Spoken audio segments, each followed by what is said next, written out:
Pascal, on commence par cette info, football, qui concerne Franck Ribéry. Oui, c'est une affaire judiciaire qui date de 2007, qui est rapportée aujourd'hui même par le journal L'Équipe, mais on en reparle malgré que c'est vieux. Oui, première faute de français obligatoire avec Ribéry pour se mettre dans l'ambiance.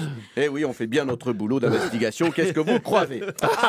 Alors, c'est une affaire, c'est très sérieux, c'est une affaire qui oppose Franck Ribéry à son agent sur un problème de transfert et de commission que n'aurait pas respecté Franck Ribéry. Alors, je mets tout ça évidemment au conditionnel. PS, expliquer ce qu'est le conditionnel à Franck Ribéry. Bref, il s'agit de contrats et de gros sous, plus de 3 millions d'euros quand même. Et hier mardi, il y a eu un rebondissement. Pour faire toute la lumière, le tribunal a mandaté un graphologue pour authentifier l'écriture, je vous jure, de Ribéry afin de prouver que c'est bien lui qui a signé ce contrat. Voilà, inutile de rajouter des blagues, je crois que ça marche tout seul. Expertiser l'écriture de Ribéry, ça va être rapide, je crois. Eh bien non, Arnold, c'est pas facile du tout. Pour ce travail, le graphologue a dû étudier des centaines et des centaines de documents écrits par Ribéry. Il a perdu un œil. Il vient de demander l'installation d'une cellule psychologique, 1 mois de vacances et un arrêt de travail pour burn-out et accident du travail.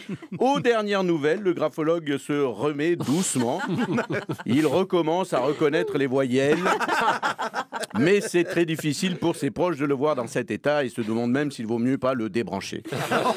Il y a quand même un peu d'espoir. Il recommence à lire tout doucement, pas trop vite non plus, il faut se réhabituer lentement, une étape à la fois, d'abord un oui-oui, puis un Marc Lévy, et ensuite un Guillaume Musso, il faut y aller par palier évidemment, et dès qu'il arrivera à expliquer le texte d'une chanson de Maître Gims, on pourra lui faire lire un Christine Angot, mais pas avant évidemment, et on ne fait pas le contraire surtout. En revanche, je ne sais toujours pas si c'est bien Ribéry qui a signé ce contrat, tout ce qu'on sait c'est qu'il y a bien une signature au bas du contrat, une croix, mais n'importe qui aurait pu le faire, Ribéry, Djoulou, Nabila, il y a pas mal de suspects sur ce coup-là. Suite de l'affaire Lactalis, ce matin, il y a eu une perquisition au sein de l'usine de Cran où les cas de salmonelle ont été détectés. Oui, 70 gendarmes ont perquisitionné ce matin Tchernobyl, l'usine Lactalis, pardon. Un choc pour les gendarmes, ils ont eu peur d'être atteints par des salmonelles, hein, c'est compréhensible, mais pas de risque, on n'a jamais vu un gendarme s'approcher d'une bouteille de lait, donc ça va. Ils auraient d'ailleurs préféré faire une descente dans une brasserie plutôt que dans une laiterie, évidemment. Qu'est-ce que vous voulez, ce sont les risques du métier. Les gendarmes ont saisi des produits laitiers, 800 kilos de cocaïne, démenti très vite par la gendarmerie qui avoue avoir confondu avec du lait en poudre.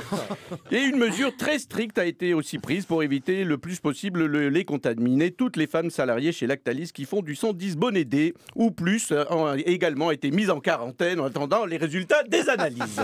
N'importe quoi.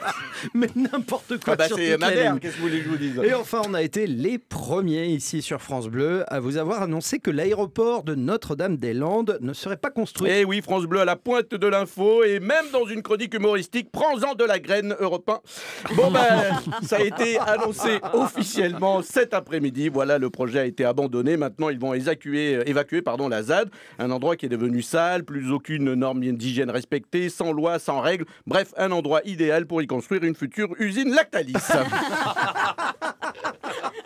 En vous remerciant. De rien, c'est nous. Merci Pascal Atenza.